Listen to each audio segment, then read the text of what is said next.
जय जिनेन्द्र। आज का लेक्चर हम शुरू करते हैं।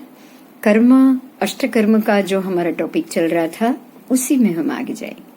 8 प्रकार के कर्म, कर्म बंध और उसका कारण, उसको हम जानेंगे। आज का लेक्चर शुरू करने से पहले जो कल जो 8 कर्म के बारे में जो चला था, अभी उसी में हम आज आगे जाएंगे।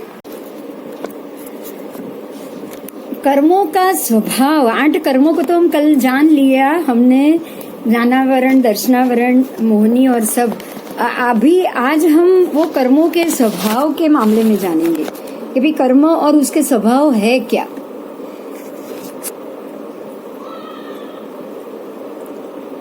आत्मा के साथ लगे हुए कर्मों में मुख्य रूप से 8 प्रकार के स्वभाव उत्पन्न होते हैं। हम जब भी किसी चीज के साथ अगर हम डील करेंगे ना, तो मुख्यतया हमारे अंदर, हमारे खुद के 8 प्रकार के अलग अलग स्वभाव उत्पन्न होंगे। इसी कारण से कर्म की मुख्य 8 प्रकृति कही गई है। कर्म की मुख्य 8 प्रकृति क्यों?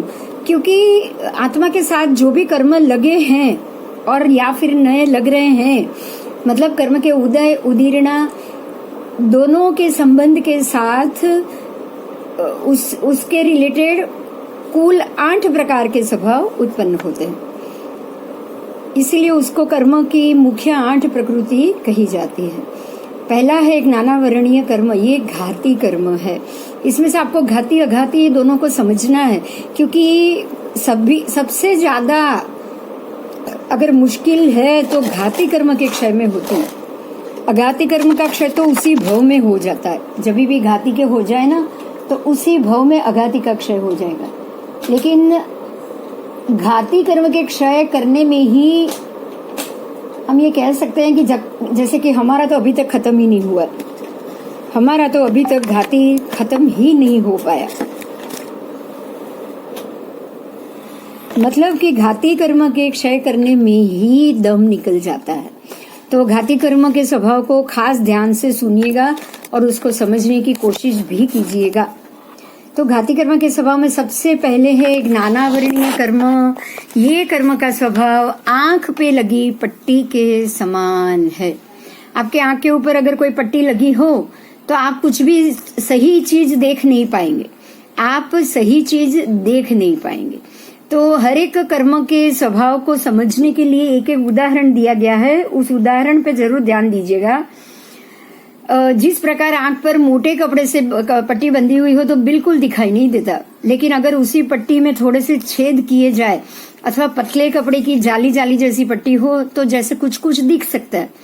इसी प्रकार जब ये ज्ञानावरण कर्म आत्मा के गुण, ज्ञान गुण को ढकता है, मतलब कि आवरण करता है, तो जिस प्रकार सूर्य के ऊपर बादल आ जाने से सूर्य का प्रकाश छिप जाएगा परंतु नष्ट नहीं होता है। सूर्य के सामने अगर बादल आ जाएगा ना तो सूर्य का प्रकाश छिप जाएगा, आपको सूर्य दिखाई नहीं देगा, लेकिन उजाला जरूर रहेगा, क्योंकि सूर्य का प्रकाश नष्ट नहीं हुआ है। अगर वो नष्ट हो गया होता ना, बिल्कुल जैसे राहु सामने ग्रहण आता है और वो सामने आ जाता है तो वो नष्ट हो जाता है, वो बिल्कुल दिखाई नहीं देता है, सूर्य का प्रकाश ही चला जाता है। लेकिन बादल आने से सूर्य का प्रकाश छिप जाएगा, लेकिन सूर्य का प्रकाश ढकेगा नहीं, नष्ट नहीं होगा। जैसे ही बादल हट जाएगा सूर्य का तेज वापस वैसे का वैसा पुनः प्रकट हो जाएगा। ठीक उसी प्रकार से ज्ञानावरणीय कर्म के उदय से आत्मा के ज्ञान गुण पर आवरण आ सकता है, परंतु उसको, उस ज्ञान गुण को नष्ट करने की ताकत उसमें नहीं है ना। ये समझने जैसी बात है। वो जो ज्ञान गुण है उसको नष्ट करने की उसमें बिल्कुल ताकत नहीं होती। इस कर्म के उदय से अज्ञान, मूढ़ता, मूर्खता, अज्ञानता आएगी। यानी कि अज्ञान का मतलब ये मूढ़ता। मूढ़ता मतलब मुझे नहीं पता, मुझे कुछ समझ में नहीं आता, या मैं कुछ समझना ही नहीं चाहता, उसको मूढ़ दृष्टि कही जाती है, मूढ़ता कही जाती है। तो अज्ञानता आएगी, मूढ़ता, अज्ञानता का मतलब ही मूढ़ता बताया गया है। या मूर्खता आएगी। मूर्खता का मतलब या तो मैं समझना चाहती नहीं हूँ, मैं समझना मुझे मंजूरी नहीं है, मुझे समझ ही नहीं चाहिए, मुझे ऐसे ही रहना अच्छा लगता है, तो वो मूर्खता हो गया। मैं जान सकती हूँ फिर भी मैं जानना नहीं चाहूंगी, तो ये तो मूर्खता ही हुई ना। और क्षयोपशम से, मान लो कि थोड़ा थोड़ा क्षय हो रहा है, फिर से उपशम हो रहा है, फिर से क्षय हो रहा है, तो ये क्षयोपशम हो गया। तो ज्ञानावरण कर्म के क्षयोपशम से मति ज्ञान, श्रुत ज्ञान, अवधि ज्ञान, मन पर्य ज्ञान तथा संपूर्ण, देखिए क्षयोपशम से ये 4 होंगे, मति होगा, श्रुत होगा, अवधि होगा और मनोपर्य होगा। अब मनोपर्य तथा संपूर्ण क्षय से 5वां केवल ज्ञान, अगर संपूर्ण क्षय हो गया तो सीधा 5वां केवल ज्ञान प्राप्त हो जाएगा। आगे के 4 ज्ञान है वो क्षयोपशम से हो रहे हैं, यहाँ संपूर्ण क्षय नहीं होता, लेकिन जो केवल ज्ञान है, केवली भगवंत को जो ज्ञान हो जाता है वो बिल्कुल संपूर्ण ज्ञान आवरण के क्षय होने से होता है। ठीक है, अभी हम दूसरे पे जा रहे हैं, कुछ सवाल हो तो बीच में ही पूछ लीजिएगा। अभी हम दूसरे पे जा रहे हैं, दर्शनावर्णीय कर्म, ये भी घाती कर्म है। इस कर्म का स्वभाव द्वारपाल के जैसा है। द्वारपाल मतलब दरवान। अगर आप किसी अभी हम आज के जमाने की ही थोड़ी ज्यादा बात करेंगे। आप अपने बच्चे के स्कूल एडमिशन के लिए आप स्कूल में जाना चाहते हो, स्कूल में एडमिशन हो सकता है कि मिल जाए, जगह भी खाली हो, नए साल की एंट्री हो, सब चीज हो, लेकिन बाहर से जो दरवान है वो आपको अंदर जाने ही ना दे। वो बोल दे कि भाई आपको अंदर जाना अलाउ नहीं है, अभी कोई अंदर नहीं जा सकता, अभी 1 महीने तक सारा एडमिशन प्रोसेस बंद कर दिया है। अगर वो बाहर से ही बता दे कि एडमिशन प्रोसेस बंद हो चुका है, आप ऑफिस में नहीं जा सकते, तो आप नहीं जा पाओगे, आप नहीं जा पाओगे। चाहे अंदर एडमिशन हो, चाहे कोई वैकेंट हुआ हो, चाहे किसी ने एडमिशन कैंसिल किया हो, लेकिन आपको बाहर से ही ये जवाब मिल जाए तो आपको पता कैसे चले। इसीलिए दर्शनावरणीय कर्म बराबर द्वारपाल के जैसा कहा गया। अगर कोई व्यक्ति राजा से मिलना चाहे लेकिन दरबान ने ही मना कर दिया तो राजा से नहीं मिल पाएगा, चाहे राजा फ्री बैठा हो, चाहे वो राजा का दोस्त हो, चाहे राजा खुद वो चाहता हो उससे मिलना, फिर भी नहीं, क्योंकि द्वारपाल ने बोल दिया कि राजा महल में ही नहीं है, तो आप नहीं मिल पाओगे। इसी प्रकार ये कर्म, इस कर्म के उदय से जीव पदार्थ में रहे सामान्य धर्म को जान नहीं पाता। मतलब जो सामान्य धर्म है, जो रूटीन धर्म है, जैसे कि हमारे शरीर के अंदर एक आत्मा है, ये सामान्य बात, ये सामान्य धर्म है, उसको भी वो नहीं जान पाता या नहीं मान पाता। अगर ये कर्म का उदय होगा तो वो आत्मा और शरीर को अलग मानेगा ही नहीं। उसके हिसाब से तो जो शरीर है वही आत्मा है, आत्मा जैसी अलग कोई चीज ही नहीं। अगर आत्मा जैसी अलग कोई चीज नहीं है तो ये पुण्य पाप परभव आने वाला भव ऐसा कुछ नहीं है। वो सोचता है बस खाओ पियो जियो और मजा करो। तो ये सामान्य ज्ञान है, ये सामान्य धर्म है जिसका ज्ञान दर्शनावरणीय के उदय से जीव को नहीं हो पाता, क्योंकि वो इस बात पे मानने के लिए तैयार ही नहीं, श्रद्धा ही नहीं रख रहा, इस चीज को, ये सामान्य धर्मों को वो समझने की कोशिश ही नहीं कर रहा। आगे जाएंगे, ये कर्म के उदय से बहरा, अंधा, मूंगा, इंद्रियों की हानि, क्योंकि अगर ये कर्म का उदय हो तो आपको आपकी कोई ना कोई एक इंद्रिय की कमी रहेगी या 2 इंद्रिय की कमी रहेगी, तभी तो आप सामान्य धर्म को जान ना पाओ ना। इसीलिए तो बहरा, मूंगा, इंद्रियों की हानि, निंद्रादि 5 प्रकार की निंद्रा है। ये एक चीज को यहाँ बहुत अच्छे से समझना है कि दर्शनावरणीय कर्म में जो 9 प्रकार बताए गए हैं उसमें से आधे से ज्यादा, मतलब 5 तो निंद्रा ही बताई, 5 तो सीधी निंद्रा ही है। अगर आपकी निंद्रा कम हो जाए, आपकी नींद कम हो जाए, सुबह सुबह आप जल्दी उठ जाओ और जैसे ही जागो आपके मन में ये ख्याल आ जाए कि ये संसार क्या है, संसार भावना क्या है, किस प्रकार से व्यवहार चल रहा है, क्या सही है क्या गलत है, क्योंकि नींद कम होगी तो ही आप सोचोगे। बाकी तो आधे से ज्यादा 12 घंटे अगर नींद में चले जाए, 8 घंटे काम में चले जाए, 4 घंटे खाने पीने में चले जाए, तो आप सोचोगे कब? आपको सोचने का मौका ही नहीं मिलेगा। तो जैसे जैसे नींद कम होती है, हमें ये समझना है कि आपको सोचने का मौका मिल रहा है, और सोचने का मौका उसको ही मिलेगा, सोचोगे तो ही आवरण कम होगा, ज्ञान का आवरण कम होगा। ज्ञान का आवरण कम होगा तो चीज को जानोगे तो सामान्य धर्म को भी समझ पाओगे, सामान्य धर्म सामान्य क्रिया को भी समझ पाओगे, और सामान्य धर्म को अगर जान लिया तो दर्शनावरण का क्षय तो ऐसे भी होना है। तो आपको ये समझना है कि आधे से ज्यादा तो निंद्रा ने पकड़ के रखा है। आप जितनी निंद्रा कम करोगे ना, या निंद्रा का त्याग करके सोचने की काम ज्यादा करोगे, क्योंकि जैसे ही निंद्रा की त्याग होती जाएगी, आपकी ज्ञानावरण या आपकी इंद्रियों की सतेजता, सोचना, समझना, समझने की शक्ति, सही गलत क्या है वो जैसे ही सुबह 5 बजे 6 बजे नींद उड़ जाए ना, तो आदमी 3 घंटा यही सोचता है कि कल पूरा दिन क्या हुआ। अगर 2-3 लोगों से झगड़ा हो गया है तो वो झगड़ा क्यों हुआ, उसको हम कैसे टाल सकते। घर में झगड़ा हुआ है तो उसको कैसे टाला जाए। अगर कोई प्रॉब्लम आके खड़ी हो गई तो उससे कैसे निवारण किया जाए। जब आप और सब लोग सो रहे हैं, अभी भी आपको पथारी में रहना है, क्योंकि उठ के लाइट वाइट खोल के रोज के काम में आप नहीं जा रहे हो, तो वो 2 से 3 घंटा, 5 से लेके 7 बजे तक के 2 घंटे तक आप पूरा अपना एक डायरी बना सकते हो। जो एक हफ्ते के काम में क्या हुआ, क्या नहीं हुआ, क्या अच्छा हुआ, क्या बुरा हुआ, क्या करना चाहिए, अगर कोई बात या झगड़ा हुआ है तो उसको कैसे निपटाना चाहिए, ये सारी चीज आप आराम से सोच सकते हो। और ये सोचने के बाद सामान्य धर्म को अच्छे से समझ पाओगे। सामान्य धर्म को समझने के लिए निंद्रा कम होनी बहुत जरूरी, क्योंकि यही कर्म के उदय से हम सामान्य धर्म को जान नहीं पाते। बिल्कुल सामान्य बातें हम नहीं समझ पाते। हम यही समझते हैं मैंने जो डिसीजन लिया घर में वही सही है, लेकिन मेरे डिसीजन से मेरे घर के बाकी के लोगों के रोज के रूटीन सामान्य धर्म डिस्टर्ब हुआ है, उसका क्या। मेरे अकेले के डिसीजन से अगर लोगों के रूटीन, घर के बाकी मेंबर के रूटीन वर्क, सामान्य धर्म का मतलब है रूटीन वर्क, अगर उनके रूटीन वर्क में डिस्टर्बेंस हो रहा है तो फिर मेरे ज्ञान का क्या मतलब, मेरी समझ का क्या मतलब। यही आपको समझना है। तो मेरी जिद या मेरी गलत डिमांड या मेरी इच्छा के कारण अगर घर के दूसरी व्यक्तियों के सामान्य धर्म को खलेल हो रही है, तो हमें ये सोचना चाहिए कि ये मेरी जो इच्छा है ना, उसी में कहीं ना कहीं गलती। तो आप अपनी गलती को देख पाओ। जब बात या झगड़ा होता है ना, तब आप उसमें फर्स्ट या सेकंड पर्सन होते हो, इसलिए उस वक्त आप वही सोचते हो कि ये ठीक नहीं है, ये मुझे नहीं चलेगा उस वक्त। लेकिन जब झगड़ा पूरा निपट गया है, बात छोड़ दी गई है, दूसरे दिन सुबह 4 बजे आपकी नींद उड़ जाती है, उस वक्त अगर आप पूरा पिक्चर देखोगे ना, तो you are the third person. क्योंकि अभी आप वो प्रसंग को देखकर जजमेंट ले रहे हो।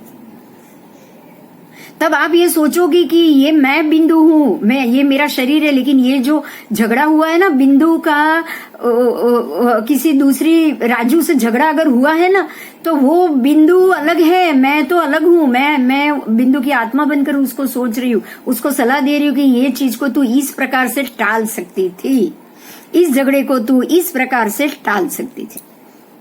तो जब आप वो प्रसंग निकल जाए, फिर दूसरे दिन सुबह 4 बजे नींद उड़ जाए, उसके बाद ये सोचो कि कल जो हुआ है, कल जिससे मेरा झगड़ा हुआ था, अभी वो समय नहीं है, अभी वो झगड़े का मूड नहीं है, अभी आपका दिमाग भी ठीक है, तब आप आराम से एज अ थर्ड पर्सन कि इसमें उसको क्या करना चाहिए था, एज अ थर्ड पर्सन आप सोच सकते हो कि आपको क्या करना चाहिए। और तब नहीं समझ में आया, अब समझ में आया, तो अब उसको सुधारो। तो ये समय आपको बिना निंद्रा ही दे पाएगा। अगर आप निंद्रा के लिए अगर निंद्रा आपको ज्यादा है ना, पहली निंद्रा, उससे दूसरी करनी, उससे भी खराब दूसरी है, दूसरे से भी खराब तीसरी, तीसरे से भी खराब चौथी, चौथी से भी पांचवी तो इतनी खराब है कि नींद में आदमी जाकर किसी को मार के भी आ जाए ना, खून करके भी आ जाए ना, उसको याद नहीं रहता है। वो नींद में चल के जाता है, किसी को मार देता है और मर्डर करके आके सो जाता है, और सुबह उसको मालूम भी नहीं कि उसने नींद में क्या किया। पांचवी नींद तो इतनी खराब। तो ये 5 प्रकार की जो निंद्रा है, ये दर्शनावरणीय कर्म के कारण हमें मिलती है। ठीक है। तो इस कर्म के क्षय से चक्षु दर्शन, अचक्षु दर्शन, अवधि दर्शन की प्राप्ति होती है, और संपूर्ण क्षय से केवल दर्शन की प्राप्ति होती है। ठीक है। इसके क्षय से आपको चक्षु दर्शन प्राप्त होगा, अचक्षु दर्शन प्राप्त होगा और अवधि दर्शन प्राप्त होगा। लेकिन अगर इसका संपूर्ण क्षय हो गया तो केवल दर्शन की प्राप्ति। अब आगे जाएंगे, हम तीसरे कर्म पे जाएंगे। तीसरा कर्म इसमें जो अपने लिस्ट में आ रहा है वो है वेदनीय कर्म, पर ये घाती कर्म है, ये घाती कर्म नहीं। ठीक है, वेदनीय कर्म अघाती कर्म है। इस कर्म का स्वभाव मधु से लिप्त तलवार जैसा है। अगर तलवार हो, तलवार के ऊपर मधु लिप्त किया हुआ हो, तो वो तलवार आप चाटते जाओ और उसके ऊपर का मधु आप चाटते जाओ, और वो चाटते चाटते आपकी जीभ भी कटती जाए और जीभ से खून निकलता जाए, और मधु के साथ साथ आप अपना भी खून पीते जाओ। आप समझ रहे हो? वेदनीय कर्म। फिर भी आपको वो मधु बिंदु पीना इतना अच्छा लगेगा, इतना अच्छा लगता है कि वो मधु बिंदु, तलवार के ऊपर के मधु बिंदु के चाटने के कारण से आपकी जीवा कट भी रही हो, आपको वेदना भी हो रही हो, तब भी आप उस वेदना को अनुभव नहीं करोगे और वो तलवार के ऊपर लगाया हुआ मधु को चाटोगे ही चाटोगे। समझ में आया? वेदनीय कर्म ऐसा कर्म है कि मधुलिप्त तलवार को चाटने से मधुर रस के स्वाद का अनुभव होता है, और तलवार से जीभ कट भी जाए तो भी बहुत पीड़ा भी हो रही हो, तब भी उस कर्म के उदय से तब भी आप उसको चाटते रहोगे। तो ये कर्म के उदय से जीव को बाह्य सुख दुख का अनुभव होता है। बाह्य सुख दुख, बाहर का सुख इतना ज्यादा है, इतना ज्यादा, घूमना फिरना, होटलों में जाना, रात देर से खाना पीना, सबके साथ एंजॉय करना, ये आपको इतना सुख, ये सुख इतना सुख लगता है कि उसके पीछे जो दुख है उसका हमें अनुभव ही नहीं होता। हम जानते ही नहीं कि इसके पीछे क्या दुख लगा है।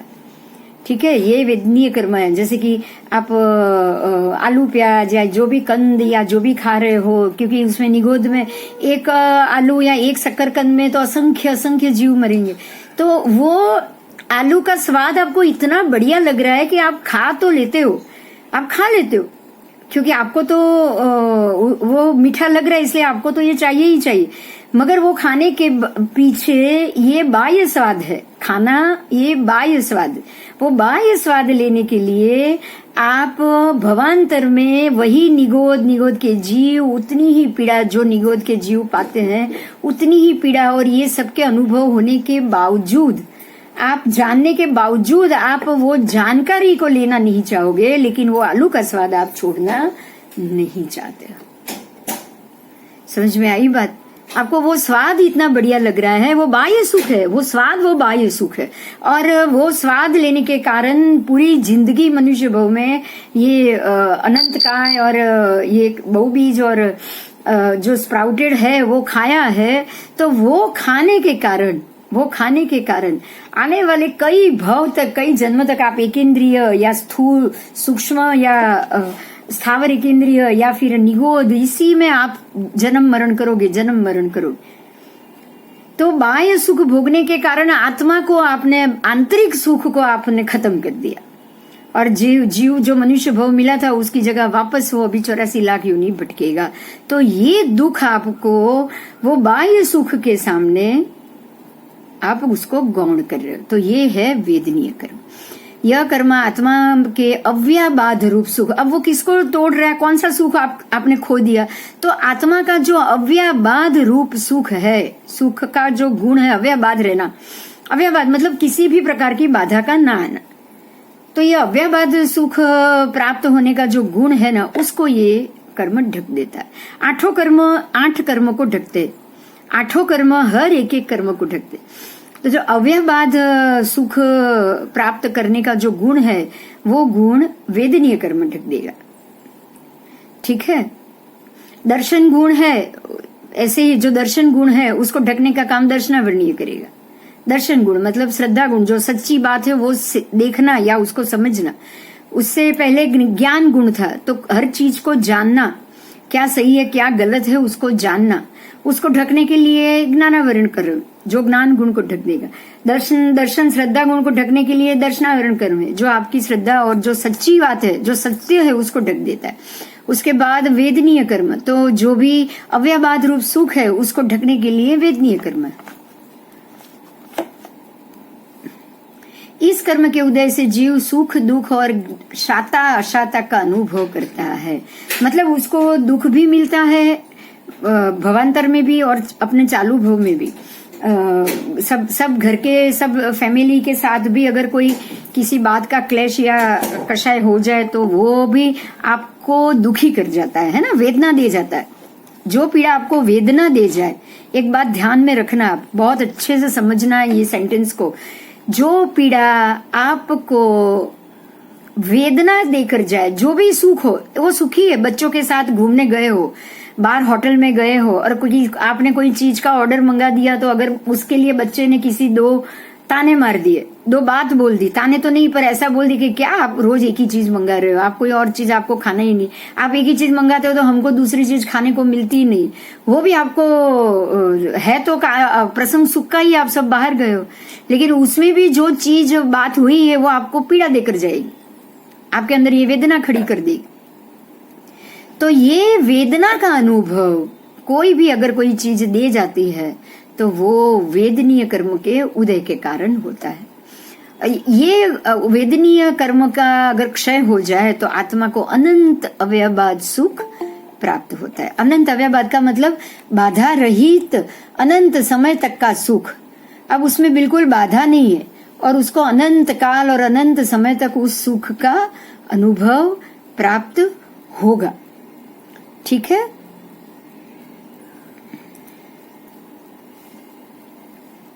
अब आगे जाएंगे हम। अब आएगा चौथा, मोहनीय कर्म। ये सभी 8 कर्मों में सभी कर्म का बाप है। मोहनीय कर्म हमारे 8 कर्मों के सभी के अंदर ये बाप है।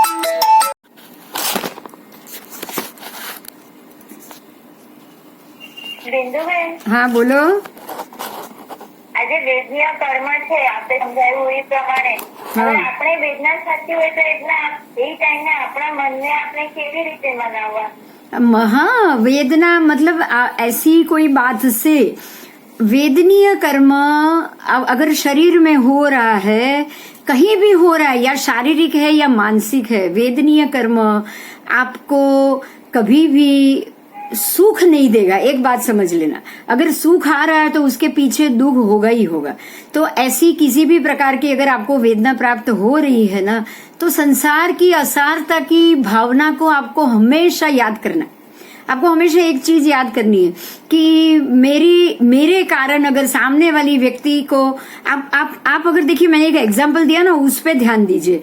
अगर मैं तो खुद जैन खा रही हूँ, मेरे घर में मेरे फैमिली, मेरे बच्चे, मेरे जो भी है साथ में, उन लोगों को जैन खाना नहीं होता है, तो अब जब भी हम बाहर खाना खाने जाएंगे तो मेरा तो 1 या 2 ही चीज फिक्स है, या तो फिर वो पनीर का आता है, या तो फिर वो इडली या ऐसा कुछ आता है, इडली चटनी ऐसे फिक्स हो जाता है।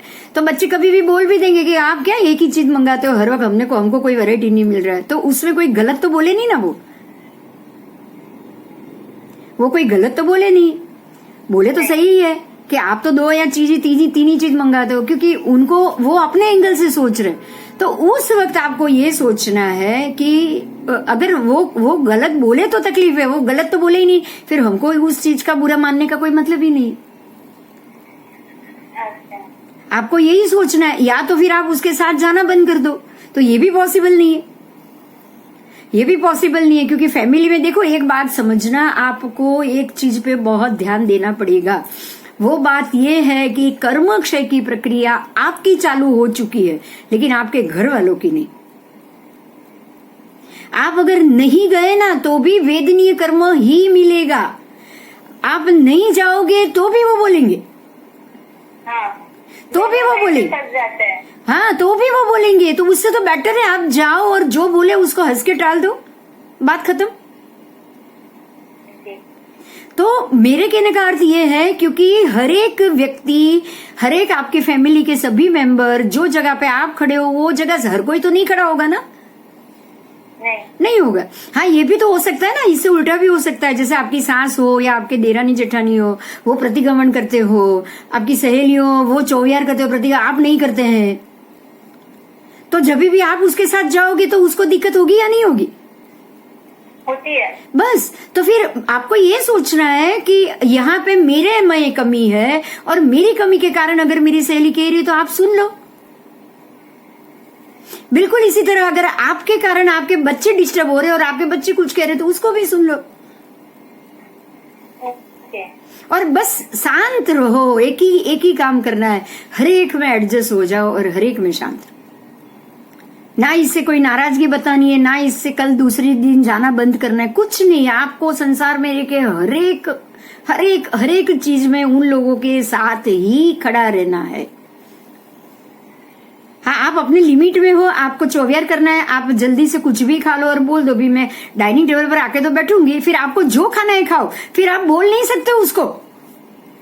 आपको ये भी ध्यान देना है, चाहे वो सारे 32 अनंत काय क्यों ना खा रहे हो, डाइनिंग टेबल पर बैठ के, बाहर गए हो, होटल में गए हो, वो सब कुछ खा रहे, कुछ मत बोलो, क्योंकि उससे भी वेदना ही मिलेगी, उनको भी वेदना मिलेगी, आपको भी पीड़ा मिलेगी, क्योंकि बोलने से तो बंद होने वाला नहीं है, नहीं होता है, बोलने से तो बंद होने वाला नहीं। ये समझना है कि आपको नया कोई कर्म खड़ा ना हो। आप ये मत सोचो कि मैं उसको नहीं बोलूंगी तो आपको कर्म लगेगा, तो आपको कोई कर्म नहीं लगने वाला। आप चुप रहोगे तो आपको कोई कर्म नहीं लगने वाला। लेकिन अगर बोल दिया, उनको गलत लग गया, तो 100% कर्म लगने वाला है। हाँ या ना बताओ? लगेगा, बस बोलोगे तो लगेगा। और आप चुप रहोगे तो आपको नहीं लगने वाला। बस, तो फिर क्या अच्छा होगा ये बताओ। चलो अभी अच्छा क्या, आपका चुप रहना या आपका बोलना? चुप रहना। बस तो यही करो, क्योंकि जितना द्वेष उनको, द्वेष आपके प्रति, आपको जितना वो अनंत काय के प्रति द्वेष होगा ना, उनके अनंत काय का आहार करने से, उतना ही उनको आपके प्रति द्वेष खड़ा होता जाएगा। बराबर है। समझ रहे हो? आप जो बोल रहे हो वो अनंत काय के लिए बोल रहे हो कि भाई छोड़ो, आप मेरे बच्चे हो, छोड़ो, आप मेरे बच्चे हो, छोड़ो। लेकिन उनको आपके प्रति द्वेष होता जाएगा, क्योंकि वो छोड़ना तो है ही नहीं उनको, और बोलते हैं क्या मम्मी तू भी हमारे साथ आई क्यों, उसे तो अच्छा तू घर पे बैठी रहे। हाँ, वो तो बहुत बड़े बड़े डायलॉग मारते हैं, बैठ जाओ, घर को पैसे बना के रखा है। बस तो आप ये सोचो कि उससे तो उल्टा वो लोग उपाश्रय से, धर्म से और दूर जाएंगे। इससे तो बेटर है कि आप कुछ बोलो नहीं बोलोगे तो कल वो इस तरफ आ सकते हैं, मुड़ सकते हैं। आप जितना ज्यादा बोलोगे ना, उतना उनको उनके प्रति और दूरी बढ़ती जाएगी, उनकी दूरी और बढ़ती जाएगी। उसमें ऐसा नहीं सोचना ये मेरा धर्म ये है, आपका धर्म तो ये, आपका धर्म यहाँ है ही नहीं। आपको धर्म ही करना है तो धर्म की जगह चले जाओ।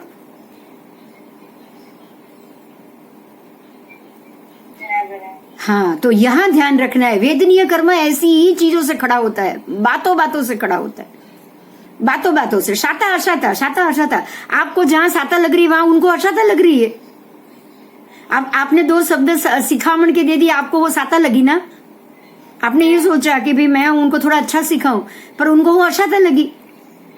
बराबर। और उसके बाद उन्होंने जो बोला वो आपको अशाता लगी। तो क्या मतलब हुआ इसका? चुप रहना ही अच्छा। हाँ, जितना हो सके शांत रहना चाहिए, बस। ठीक है?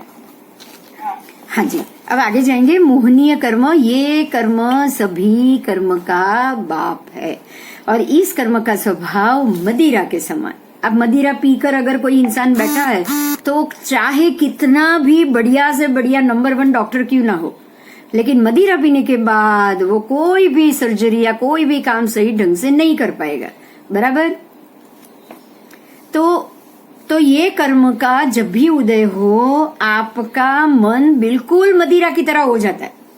आपने पी नहीं है, लेकिन आप बिल्कुल मदिरा के नशे में होते हो, आप एक सत्ता के नशे में होते हो, आप एक घमंड के नशे में होते हो, आप एक क्रोध, मान, माया, लोभ, ये चारों के नशे में होते हो। जिस प्रकार मदिरा पान से व्यक्ति अपने हित, और वो मदिरा पान करने के बाद उसको पता ही नहीं है कौन साथ में है, बहन है या बीवी है या और कोई बाहर की औरत है, उसको कुछ नहीं मालूम, उसको कुछ समझ में नहीं आता है, और अपना हित, कर्तव्य, अकर्तव्य उसको कुछ नहीं पता, और उसके बाद जो उसका बिहेवियर होता है अनबिलीवेबल हो जाता है। इसी प्रकार इस कर्म के बिल्कुल इसी प्रकार अगर ये मोहनीय कर्म का उदय हो, तो आप जो क्रिया में कर रहे हो, अभी बैठे हो, वो क्रिया आप समझ लेना कि उस क्रिया से क्या सत्य है क्या असत्य है उसको भी आप नहीं पकड़ पाओगे। बिल्कुल मैंने जो कहा है वही सच है, उसमें आप बिल्कुल मुहांद हो जाओगे। मैंने जो शब्द बोला वही सच है, बाकी सारे गलत है। क्यों क्यों? क्योंकि आपका मन बिल्कुल एक इस प्रकार से चल रहा है कि जो मैं कहूंगा वही सच है। मुझे अगर किसी ने गलत साबित करने की कोशिश की तो वो यहां नहीं चाहिए। तो इस प्रकार से जो भी इस कर्म के उदय से जो सत्य है उसको आप असत्य मानोगे, जो हित है उसको आप अहित कर बैठोगे। आप नहीं समझ पाओगे हित अहित क्या है, वो नहीं समझ पाओगे। सत्य क्या है और झूठ क्या है उसका भेद भी आप नहीं कर पाओगे। वो समझने के लिए असमर्थ बन जाते हैं। तो ये गुण, ये समझने के लिए असमर्थ मतलब जो सम्यक है उसको तो आप सम्यक रूप से समझ ही नहीं पाओगे। सीधी बात, जो सम्यक है उसको आप मिथ्या समझोगे। परमात्मा ने कहा आत्मा अलग है शरीर अलग है, वो सम्यक बात, मगर कहाँ है? मुझे तो दिखाई नहीं दे रहा। आप कोई दिखाओ भगवान कहाँ है, हो तो लाओ सामने लगे बताओ। इसका मतलब क्या हुआ?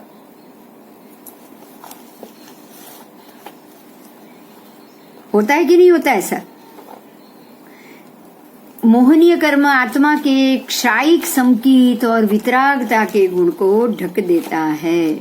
आपको इसके कारण मोहनीय कर्म का उदय हो तो एक बार क्षयक्षम हो सकता है, उपशम हो सकता है, लेकिन क्षायिक सम्यकत्व आपको कभी नहीं होगा। आपके मोहनीय कर्म का अगर सत्ता में पड़ा होगा, अनंतानुबंधी का उदय लाएगा, अनंतानुबंधी। और इसी के कारण क्षायिक सम्यकत्व और वितरागता कभी भी वो जीव में उत्पन्न, ये गुण कभी उत्पन्न नहीं हो पाएगा। तो ये कर्म से, ये कर्म के उदय से जीव राग द्वेष कषाय वीरति हास्यादि सभी गुणों को, एक मिनट, हाँ, इन सभी गुणों को, इस कर्म के उदय से जीव के अंदर राग द्वेष कषाय वीरति हास्यादि हास्यादि षटक, हास्यादि को 6 मानना है और 9 कषाय, 9 नंबर वाले मतलब 9 कषाय होते हैं। तो टोटल कुल मिला के मोहनीय के मुख्य 2 भेद हैं। एक तो है दर्शन मोहनीय, दूसरा चारित्र मोहनीय। ये मुख्य 2 भेद हो गए और चारित्र मोहनीय के भी और 2 भेद होते हैं।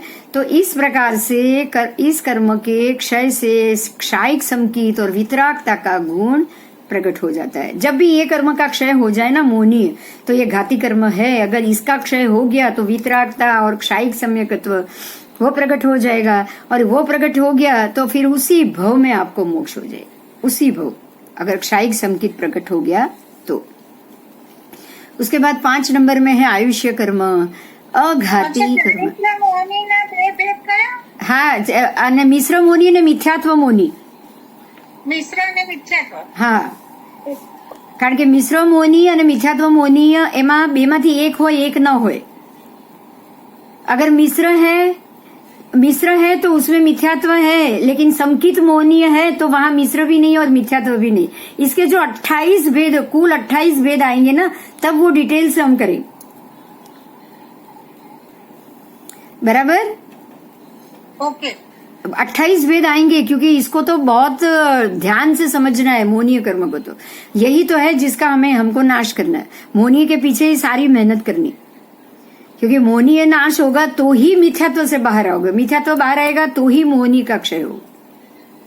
तो इसमें और 3 आएगा।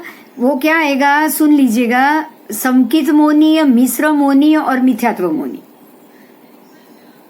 ये 3 और आएगा जो मुख्य रूप से आपको समझना। ठीक है, अभी तो आप मुख्य भेद पढ़ रहे हो। जैसे ये 8 कर्म के मुख्य भेद है, लेकिन अगर उसको देखने जाए ना डिटेल में तो 156 आ जाएंगे।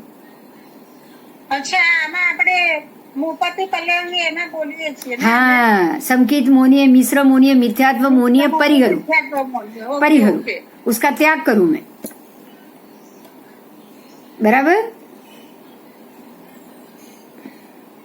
और 3 चीज आदरने के लिए बोलते हैं ना, दर्शन ज्ञान चारित्र आदरू, संकित मोहनीय, मिश्र मोहनीय મિથ્યાત્વ મોનીય પરિહરો. बराबर. आगे जाएंगे. आयुष्य कर्म, अभी 5 नंबर का कर्म है, वो है घाती कर्म है. ये आयुष्य कर्म, इस कर्म का स्वभाव बेड़ी के समान है. बेड़ी मतलब आपके हाथ पैर में अगर किसी ने बेड़ी बांधकर एक कोने में बिठा दिया, तो जब तक आपका वहां का समय खत्म नहीं होगा, उस कर्म का उदय आपका पूरा नहीं होगा, तब तक आप वो स्थिति से बाहर नहीं आ पाओगे. तो आयुष्य कर्म को बेड़ी के समान कहा गया है. जैसे कि आज अगर किसी कोई ऐसी व्यक्ति का आयुष्य तो अभी लंबा है, लेकिन उसको पैरालिसिस हो गया है और वो बेड से उठ नहीं पा रहा है, तो वो मरना चाहे तो भी वो नहीं मर सकता, क्योंकि वो बेड़ी में बंधा हुआ है.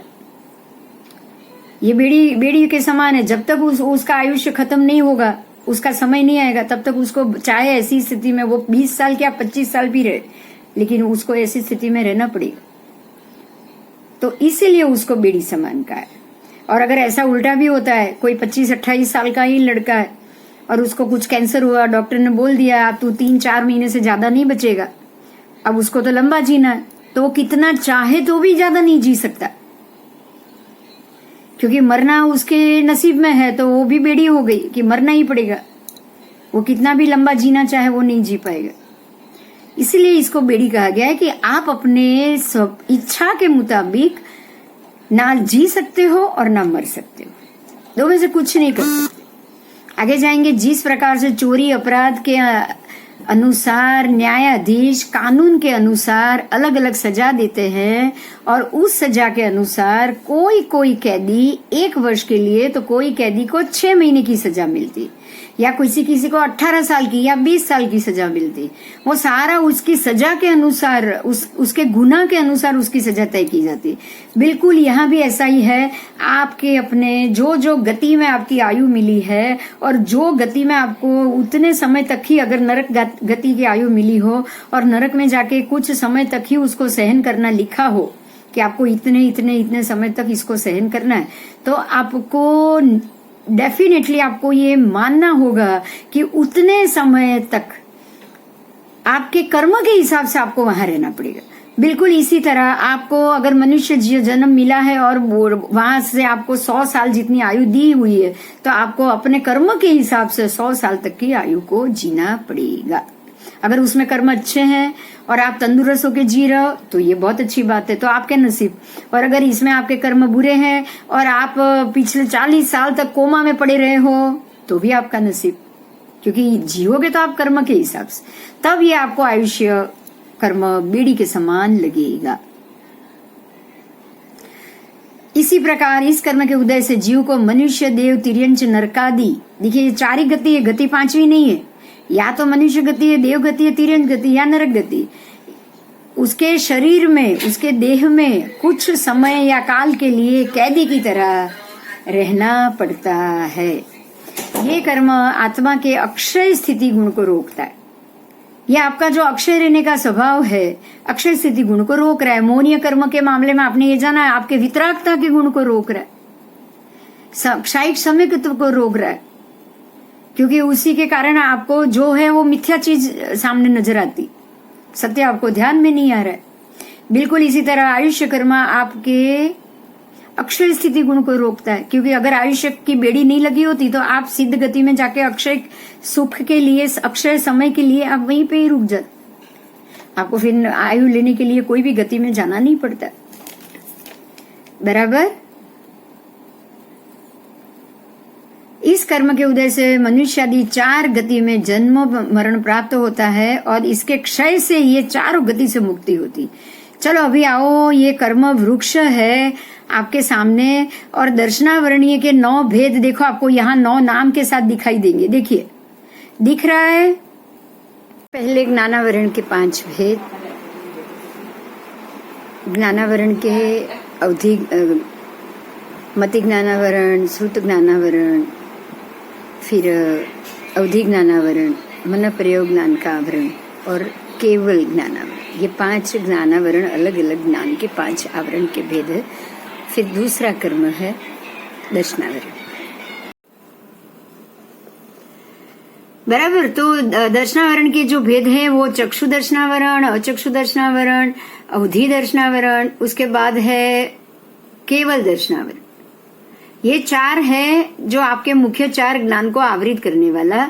उसके बाद 5 इंद्रा है। पहले निंद्रा है, पहली है निंद्रा, मतलब सिंपल निंद्रा। ये निंद्रा ऐसी कि अगर कोई छोटा सा भी आवाज करे तो आपकी नींद उड़ जाए। आप निंद्रा में भी जागृत हो, बिल्कुल अलर्ट हो। अब निंद्रा में ऐसा है कि कोई डोरबेल की घंटी 4 बार बजाए तो भी आपको पता ना चले, वो हो गई निंद्रा। तीसरी प्रचला है, आपको कोई ढोल बजा के उठाए ना तब भी आप ना उठो, वो हो गई प्रचला।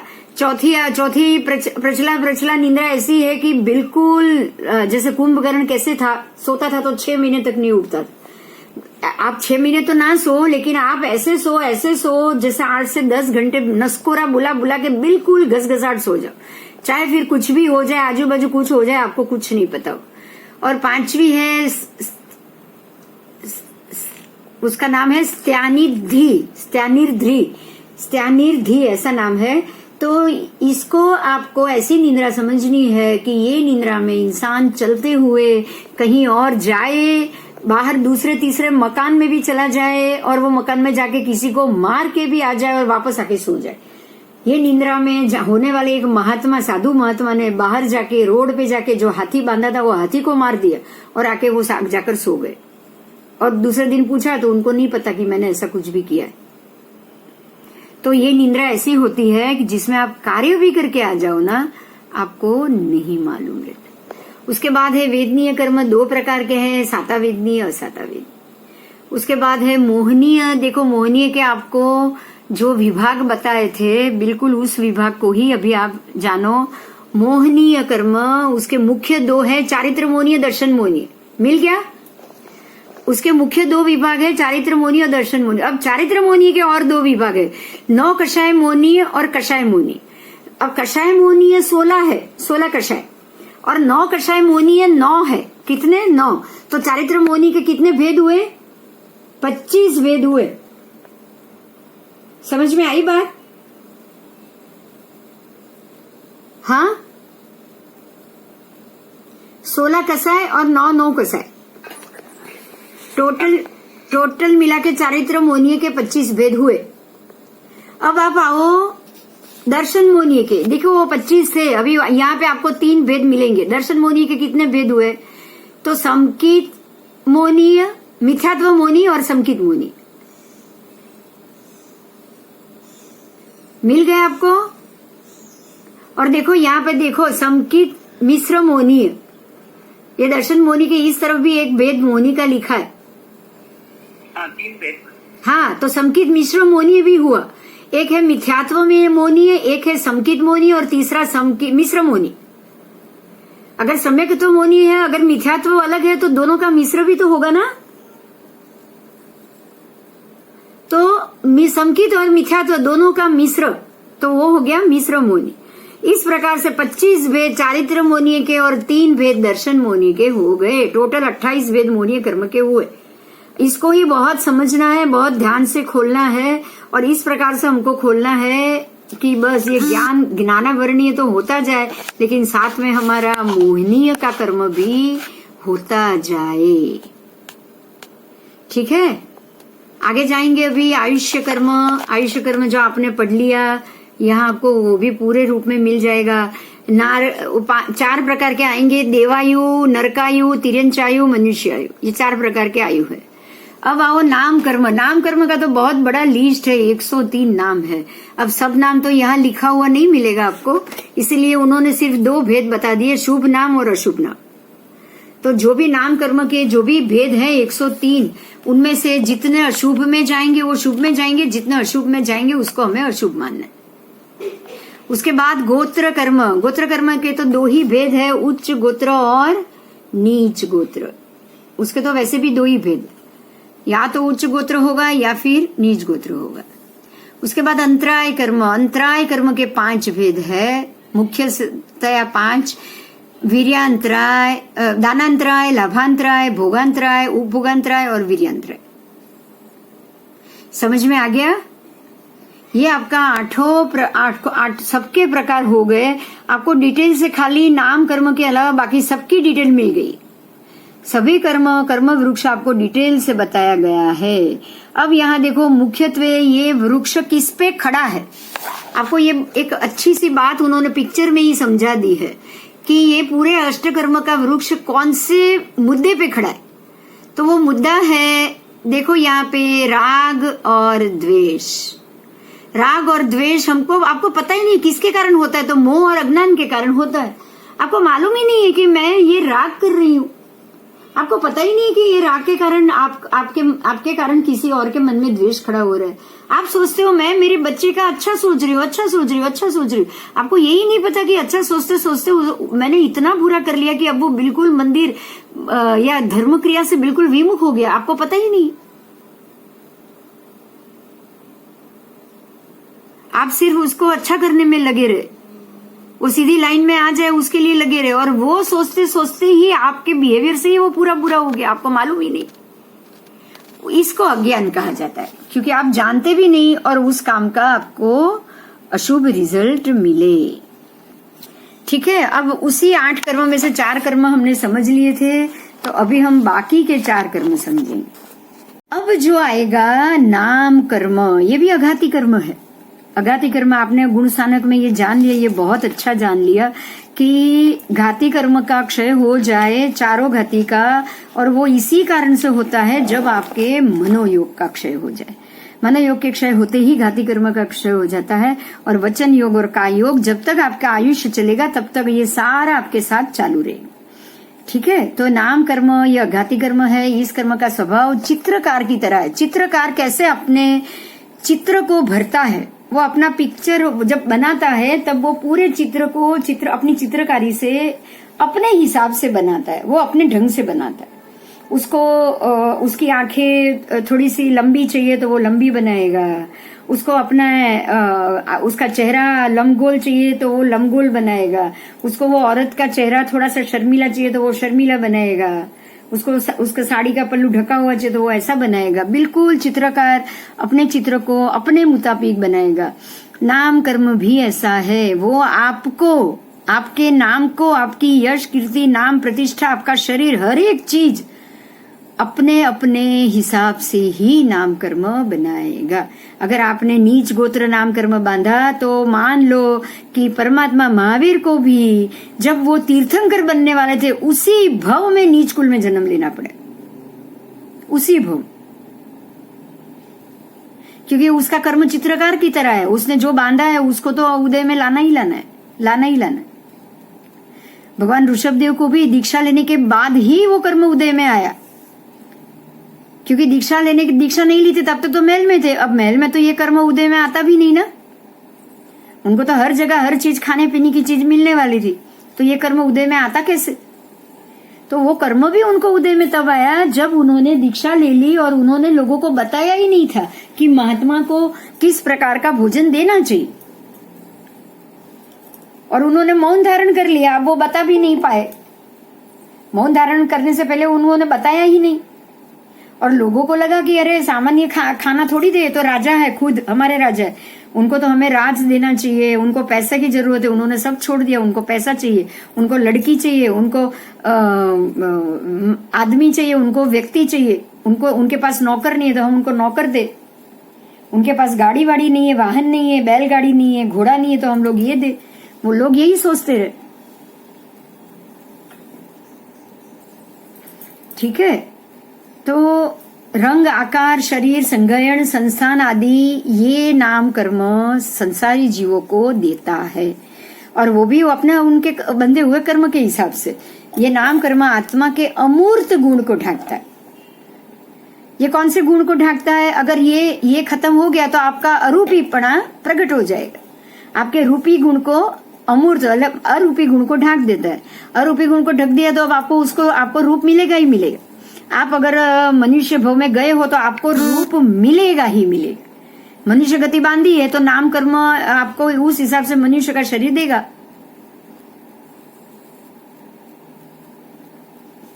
तो इस कर्म के उदय से जाति, गति, शरीर, अंगोपांग, यश अपयश सब की प्राप्ति होती है। जितने शुभ है उतने अशुभ भी आपको मिले, बराबर। और ये कर्म के क्षय हो जाने से अरूपीपणा प्राप्त होता है। अब आओ 7वां गोत्र कर्म। ये भी अघाती कर्म है। इस कर्म का स्वभाव कुंभकार जैसा है। वो चित्रकार जैसा था नाम कर्म, वो चित्र की तरह रंग भरता था हर एक में। अब ये कुंभकार है। कुंभकार जैसे मिट्टी का, जैसे घड़ा हो तो वो चाहता है कि मैं मिट्टी, अब जैसे लोहा हो तो लोहा पिघाल के कोई चाहता है मैं तलवार बनाऊं, और कोई चाहता है मैं वीणा बनाऊं तंबूरा बजाने के लिए, और कोई चाहता है कि मैं इसकी तलवार बनाऊं। अब वीणा से क्या होगा? साधना होगी, भजन सुनोगे आप। और तलवार से क्या होगा?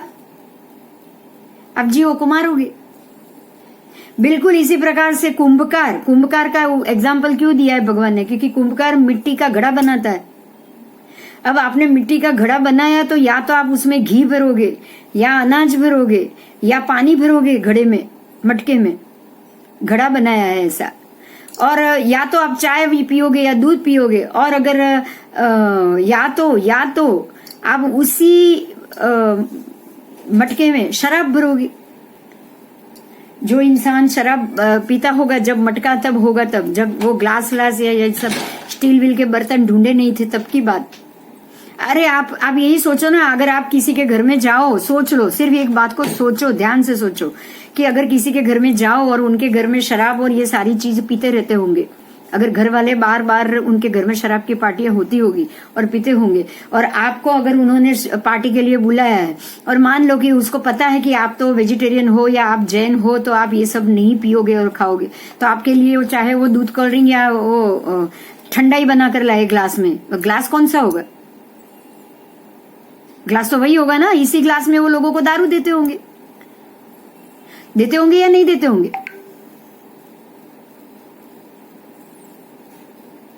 देते होंगे ना।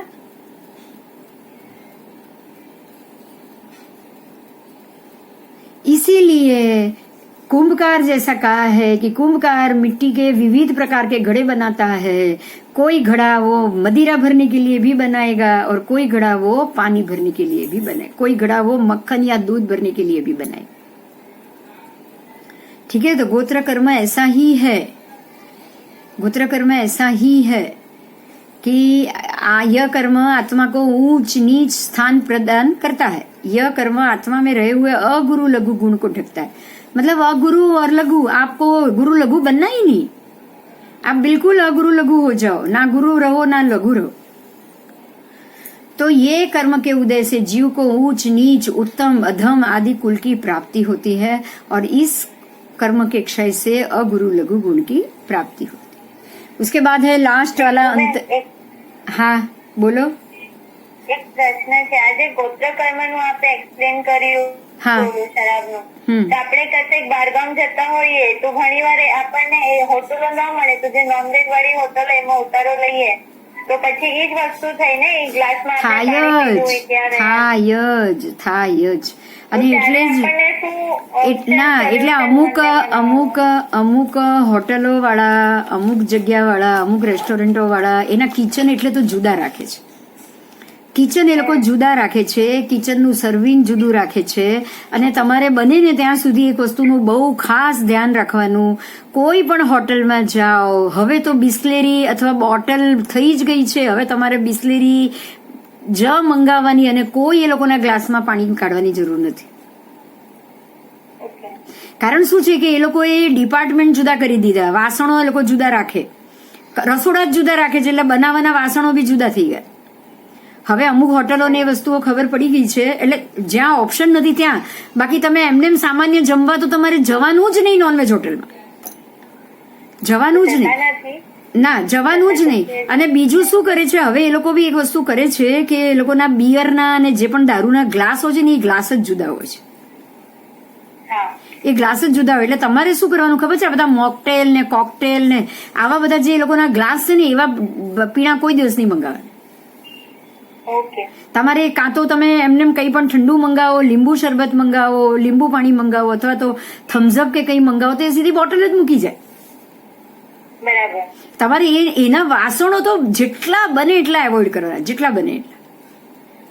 એમાં પણ આપણને આ ગોત્ર કર્મનો દોષ ના હું દોષની વાત નથી કરતી, એમાં તમારા દોષની વાત નથી. હું તમને ખાલી ગોત્ર કર્મને સમજાવી રહી છું કે જો આપણે ગોત્ર કર્મ. હવે તમે આ તો આપણે આની વાત કરી, તમે હવે મૂર્તિની વાત કરો. જે એક પથ્થર છે જે મૂર્તિ તરીકે બેઠો, એક જ પથ્થર છે, એમાંથી અડધા પથ્થરમાંથી એક ભગવાનની મૂર્તિ બની અને બાકીના અડધા આરસમાંથી ભગવાનની આરસની પ્રતિમા બની અને અડધા આરસમાંથી મંદિરના દાદરા બન્યા.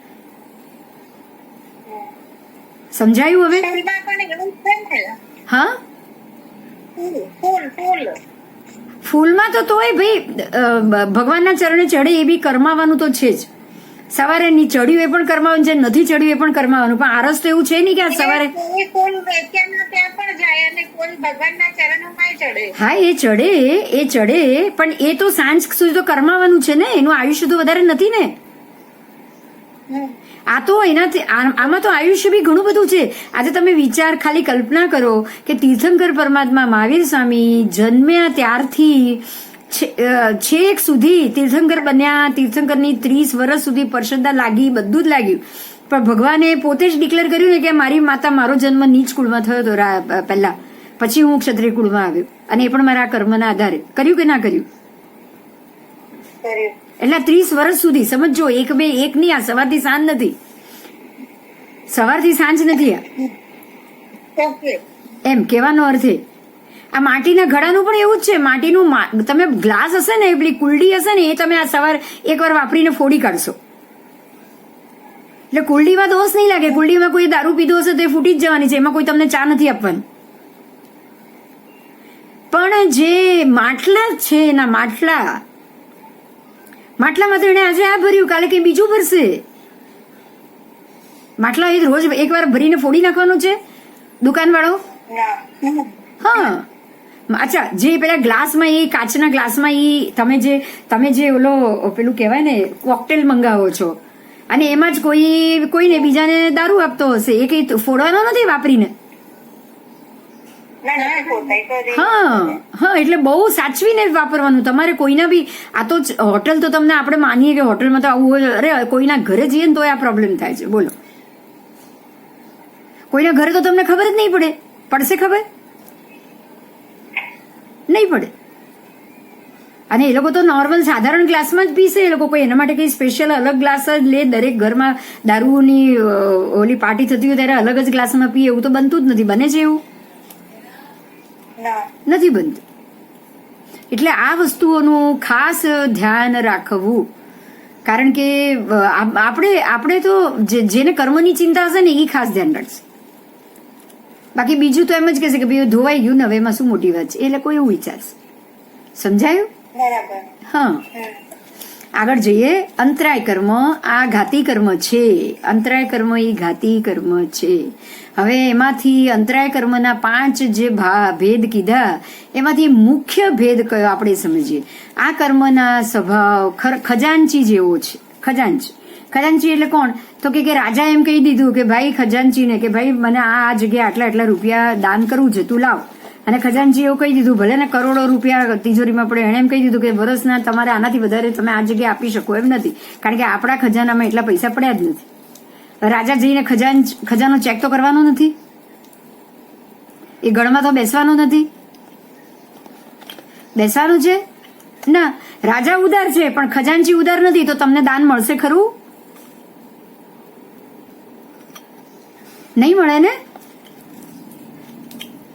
तो जो प्रकार से राजा उदार हो परंतु खजांची उदार ना हो या प्रतिकूल हो, तो उदार होने के राजा के उदार होने के बावजूद भी आपको इनाम की घोषणा, आपको इनाम पहुंचता नहीं है.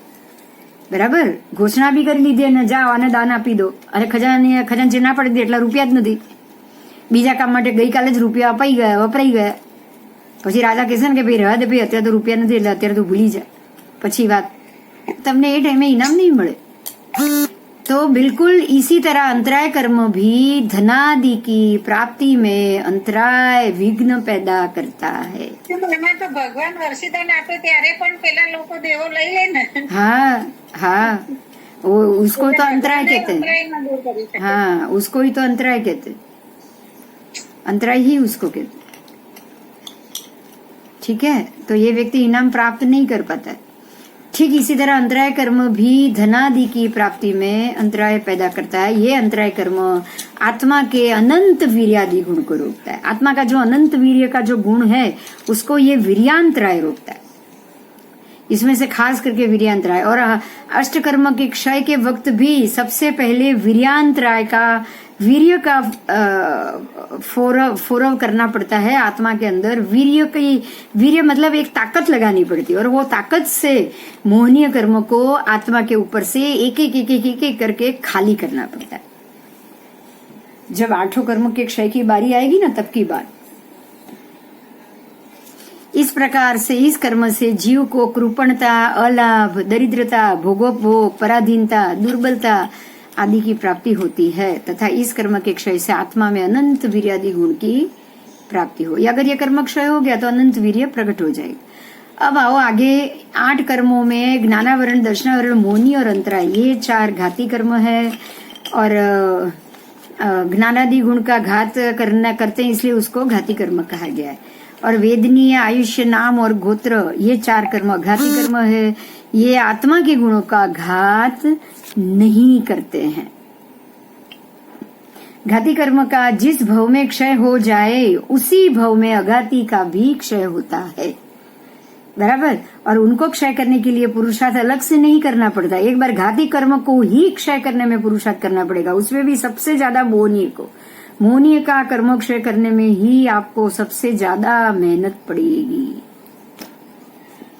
8 कर्म में मुख्य राजा जैसा मोहनीय कर्म कहलाता है। 4 घाती कर्मों का संपूर्ण क्षय होने से सुविशुद्ध केवल ज्ञान और केवल दर्शन की प्राप्ति होती है, जिससे संपूर्ण लोक और अलोक, हाँ, दोनों के लोकालोक का मतलब खाली लोक नहीं है।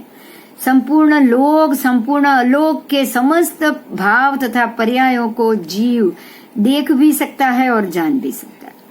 ऐसा नहीं कि उसको खाली 14 राजलोक ही दिखाई दे, उसको तो अलोक भी संपूर्ण दिखाई देता है, संपूर्ण अलोक।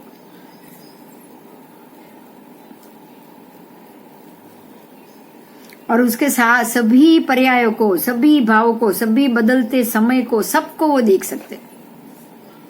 8 कर्मों का संपूर्ण क्षय होने से अव्ययबाध अनंत ऐसे मोक्ष सुख की प्राप्ति। मोक्ष सुख कैसा है? तो बाधा रहित है और अनंत समय के लिए। इसीलिए ही तत्वार्थ सूत्र में कहा गया है कृत्सन कर्म क्षयान मोक्ष, बराबर। कर्म क्षय ही मोक्ष देता है। इन 8 कर्मों का विशेष स्वरूप 1 से लेके 6 कर्म ग्रंथ, कर्म प्रकृति, कम्म पैड़ी, पंच संग्रह, भाग 1b, उदय सामित्व, उदीर्ण सामित्व, सत्ता सामित्व, उपशमनाकरण, उपशम श्रेणी, क्षपक श्रेणी, खवग श्रेणी, देशोपशमना आदि अनेकानेक ग्रंथों में मिलता है। और सूक्ष्मार्थ विचार सारोद्धार में भी है, यह प्रथम कर्म ग्रंथ में से भी ये सब लिया गया है। समझ में आया? कर्म और कर्म का जो बंधारण है वो समझ में आ गया? आ गया ना अच्छे से, है ना? अभी 8 कर्म के क्षय करने में ये बंधारण जान लिया तो क्षय करने में भी ये बहुत आसान हो जाएगा। ठीक है, अब हम अगला जो पढ़ेंगे, कोई प्रश्न है तो पूछ लो, नहीं तो मैं थोड़ा आगे आपको थोड़ी उसकी समीकरण मतलब उसकी प्रस्तावना तो मैं कर ही दूं।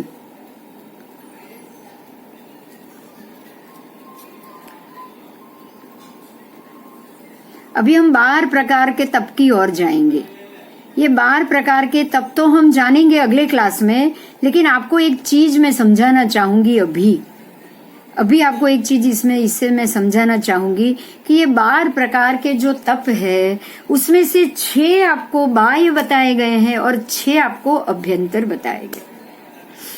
जो बाह्य तप है वो शरीर के माध्यम से होने वाला तप है, समझना। उसमें आपका ये पुद्गलास्थि काय वाला शरीर माध्यम बनेगा ही बनेगा। अगर उसमें होगा क्या कि आपके कर्म के जो लगे हुए बंधन है उस हिसाब से ये तप आप ला सकते हो, कर सकते हो।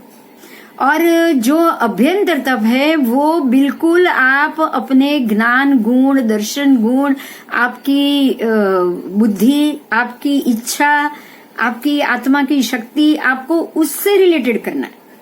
ये सबको अलग समझना है आपको। ये दोनों को 6/6 अभ्यंतर मतलब आपको 12 तप होने चाहिए, वो बात ही नहीं। 6 तप जो बाह्य तप है वो आप अपने शरीर के माध्यम से करोगे, और वो आप तभी कर पाओगे जब आपको उससे रिलेटेड कर्म की क्षपना हो चुकी होगी। जो 6 तप है वो है अनशन।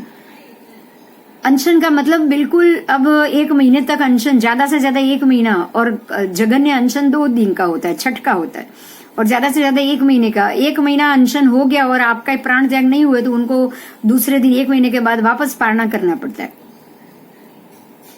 आजकल जो 400 दिन 500 दिन जो अनशन करते हैं ना, ऐसे नियम नहीं है अपने में, शास्त्रों में ऐसा नियम नहीं है, क्योंकि शास्त्रों में ऐसा ही कहा है 1 महीने से ज्यादा अनशन ही नहीं करना।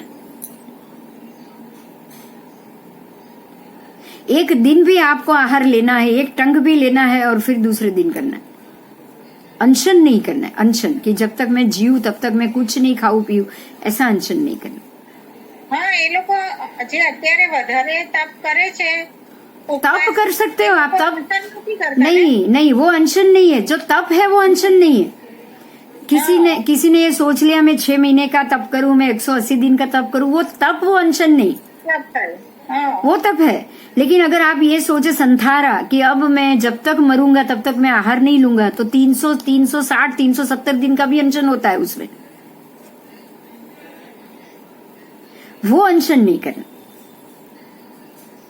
क्योंकि वो अनशन उत्कृष्ट से उत्कृष्ट 1 महीने का ही बोला है। जब केवली भगवंतों को ये पता चल जाता है कि अभी हमारा समय आ गया है, तो वो 1 महीने, तो तब वो अनशन ले लेंगे। 1 महीना बाकी होगा तो 1 महीने का, पर लगे कि ये एक, अगर केवली भगवान जानते हैं, केवली जो केवली नहीं है वो कैसे करेगा, तो वो 1 महीने का मांस खमन का तप करेगा। अगर अनशन हो गया, अगर उसका संधारा हो गया तो अच्छी बात है, नहीं हुआ तो 1 महीने बाद पारणा करके वापस दूसरे महीने का ले लेगा। लेकिन 1 महीने से ज्यादा आगे अनशन नहीं हो सकता। अनशन अलग है, उपवास अलग है। उसके बाद आता है उणोदरी। उणोदरी मतलब ऊणा, थोड़ा कम खाना, थोड़ा पेट खाली रखना। ऐसे कवल आहार 32 कवल का होता है। 32 बार आपने रोटी तोड़ के मुंह में रखा, आपका मुंह, एक कवल आपके मुंह में चला जाए, ऐसा 32 ही बार खाना चाहिए। 32 से ज्यादा नहीं खाना चाहिए।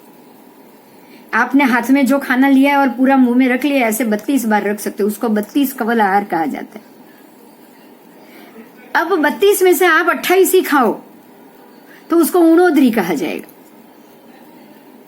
ये भी एक तप है, ये भी एक तप है कि आप 3 रोटी खा सकते हो, उसकी जगह आप 2 रोटी खाओगे। ये भी एक तप है, ठीक है। तो पेट कम भरना है, ये तप में पेट कम भरना है। उसके बाद है वृत्ति संक्षेप तप। वृत्ति संक्षेप में देखो, आपको यहाँ चंदन बाला और भगवान महावीर का उदाहरण दिया है।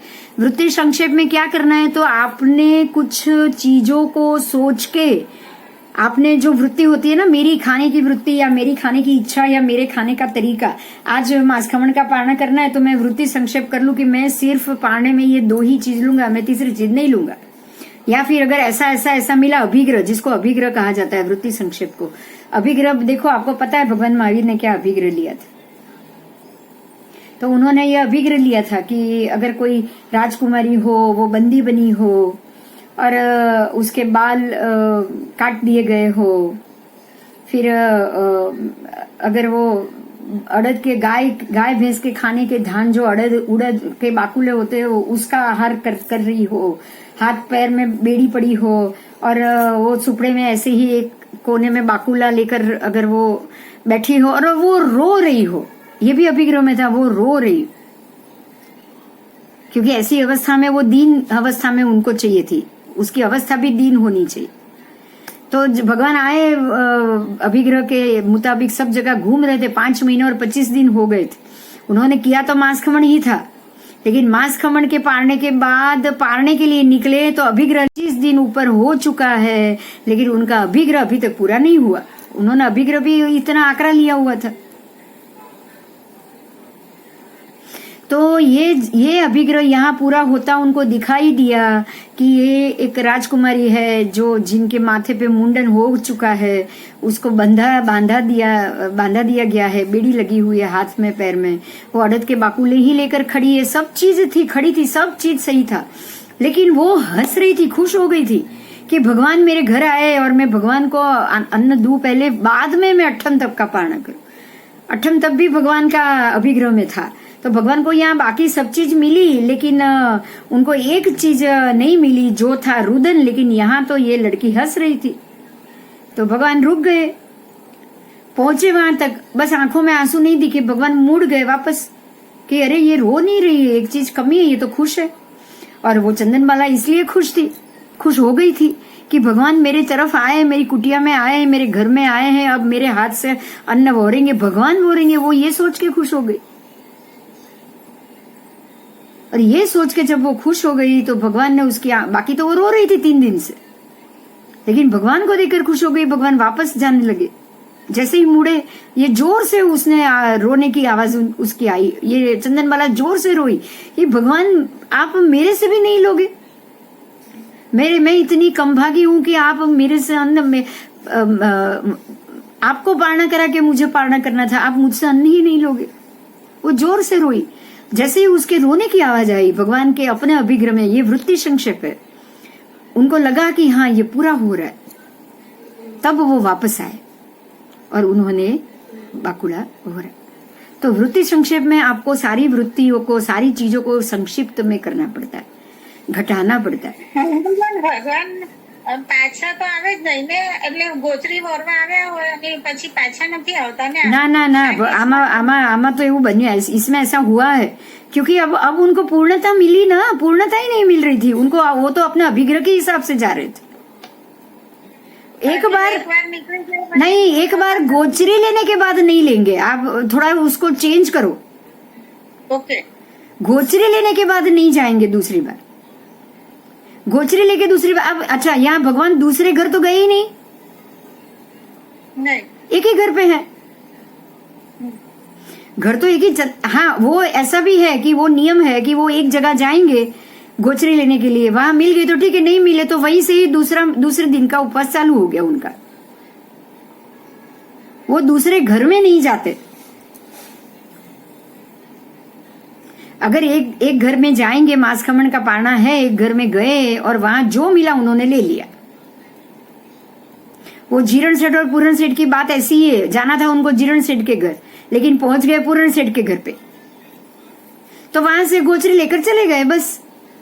वो वापस पूरण सेठ के घर नहीं गए, अरे वो जीरण सेठ के घर नहीं गए वो। लेकिन जो अहोदानम की वृष्टि हुई ना, वो जीरण सेठ के यहाँ हुई, पूरण सेठ के यहाँ नहीं हुई। जहां से गोचरी ली वहां नहीं हुई, क्योंकि उनके मन में ऐसे भाव ही नहीं थे। सेठ तो बैठे थे, सेठ को तो पता भी नहीं कि भगवान आकर चले गए। देखो, न्योता सब लोग जाके देके आते हैं बराबर। होता क्या है पता है, भगवान आपका पारणा हो तब आप मेरे घर पे आके पारणा करना। ऐसे जीरण सेठ भी बोल के आए, पूरण सेठ भी बोल के आए थे। जीरण सेठ राह देख रहे थे कि भगवान आए, भगवान आए। भगवान को कोई बुलाने नहीं जाता यहाँ पे। भगवान का जब पारणा हो तब उनको बुलाने नहीं जाते। भगवान आज पारणा करने वाले, ये भी किसी को नहीं पता होता है।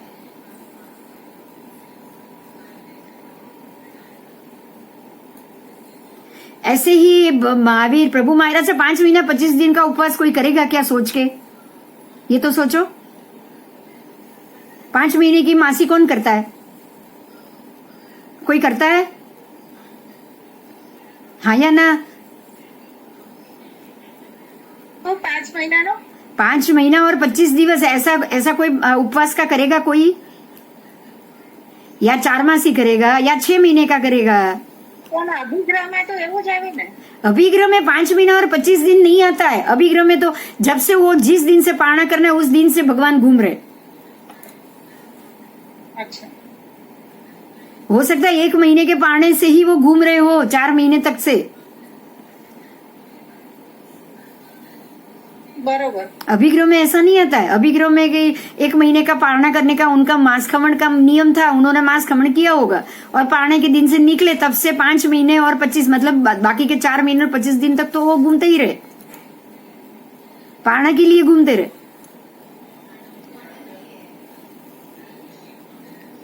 तब होता है ना, या 1.5 मासी होती है, या 1 महीना होता है, या 4 मासी होती है। इसके बीच में कोई और तप नहीं होता है। तो 5 महीना और 25 दिन ये उनका पारने के बाद के कितने दिन तक वो बाहर परमात्मा ऐसे ही गए होंगे, वो हमको सोचना पड़ेगा। ठीक है, तो वृत्ति संक्षेप में ऐसे आप अपनी कुछ नियमों को बिल्कुल संक्षिप्त कर लेते हो। ऐसा मिला तो ही पारणा करना है, नहीं तो पारणा नहीं करना है। बराबर। अब आएगा रस त्याग। रस त्याग में क्या हुआ, तो आज अगर सारी चीज है तो उसमें से मैं कुछ रस का त्याग करूं। रस त्याग विगई त्याग दोनों एक ही है। रस त्याग में कुछ अपनी अच्छी चीज भी आप त्याग कर सकते हो, वो भी रसना त्याग है। आज मुझे बहुत चीज भाती है। मिठाई घर में आज कहीं खाने के लिए गए हो, मेहमान ने 10 मिठाई रखी है, आपको उसमें से सिर्फ एक ही लेनी है, ऐसा नियम भी कर सकते हो आप। ये रस त्याग हुआ। चाहे आप 2 लो, 3 का नियम लो, पर चौथी नहीं लेनी है उस दिन। ये रस त्याग हुआ, है ना। मिठाई 10 है, 10 की 10 भाती है, मैं कौन सी लूं कौन सी नहीं लूं, जो भी लो आप सिर्फ 3 लोगे, 3 का ही आपने छूट रखा है बस। बिल्कुल इसी तरह से अगर दिन की 10 ही चीज वानगी खाने में लेनी है भोजन में, तो भी ये चीज आपको रस त्याग मिलेगा कि मैं चाहे घर में 25 चीज बनी हो, लेकिन मैं 10 से ज्यादा मेरी थाली में नहीं लूं।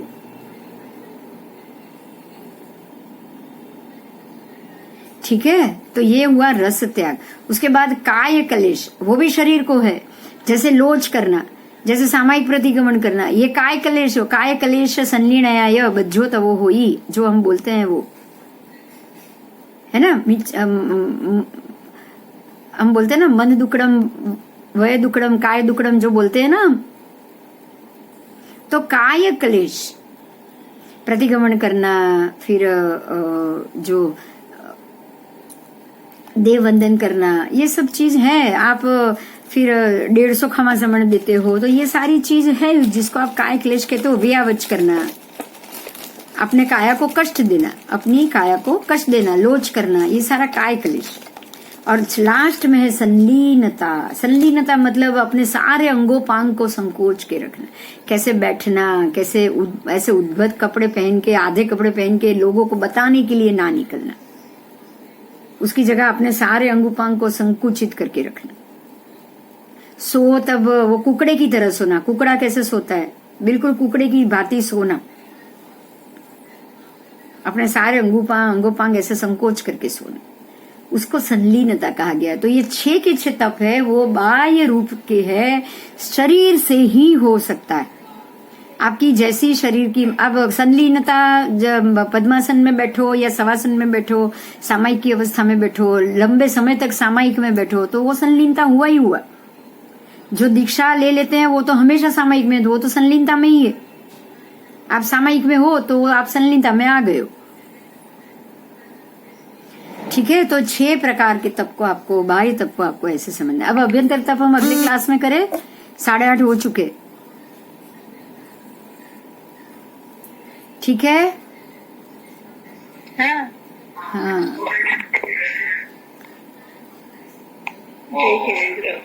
हाँ जी, जय जिनेन्द्र, प्रणाम। अगले क्लास में करेंगे क्योंकि 8:30 हो चुके हैं। तो अभी अभ्यंतर तप हम अगले क्लास में। और यहाँ भी कोई प्रश्न होगा तो आप पूछ लेना, बराबर।